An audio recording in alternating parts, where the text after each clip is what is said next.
अकोल्यातील नवीन शैक्षणिक नियमाविरोधात बांधकाम कामगारांचे जिल्हाधिकारी कार्यालयासमोर धरणे आंदोलन।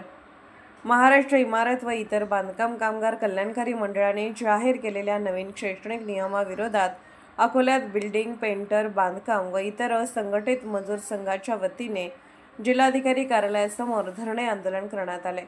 तर इयत्ता 1ली ते 8वी पर्यंतच्या विद्यार्थ्यांचा शैक्षणिक लाभ बंद करण्याचा निर्णय तातडीने मागे घ्यावा अशी मागणी आंदोलकांनी केली।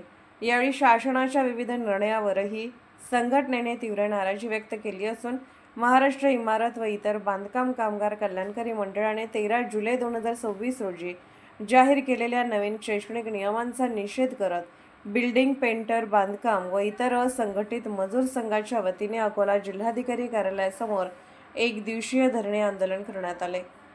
हर्षदा सोनोने, अकोला। महाराष्ट्र राज्य इमारत कल्याणकारी जे मंडळ आहे या मंडळाचे आणि मंत्री महोदयाने जे आता 13 जुलै 2026 ला जे नवीन नियमावली विशेषतः शैक्षणिक धोरण जे लागू केलेलं आहे ते त्याचे आम्हाला मान्य नाही आहे। इयत्ता 1ली ते 7वी पर्यंत आणि 8वी 9वी 10वी 12वी या ज्या योजना होत्या पाल्यांना मिळणाऱ्या या पूर्णतः बंद केलेल्या आहेत। त्याचा आम्ही जाहीर निषेध करतोय। जुन्या योजना लागू करा आणि त्याच्यामध्ये दुप्पटीने वाढ करा ही आमची मागणी आहे। नवीन शैक्षणिक धोरण आहे ते आम्हाला मान्य नाही। त्याच्यामध्ये त्यांनी जो मुद्दा घातलेला आहे कामगार संहितेच्या नावाखाली तो आम्हाला मान्य याच्यासाठी नाही आहे की कामगाराच्या मुलांना सैनिकी शाळेमध्ये जर त्यांनी ऍडमिशन घेतलं तर त्यांना लाभ मिळेल आणि कामगाराचे मुलं परदेशामध्ये जातील तेव्हा त्यांना तो लाभ मिळेल, तर ते आम्हाला मान्य नाही आहे।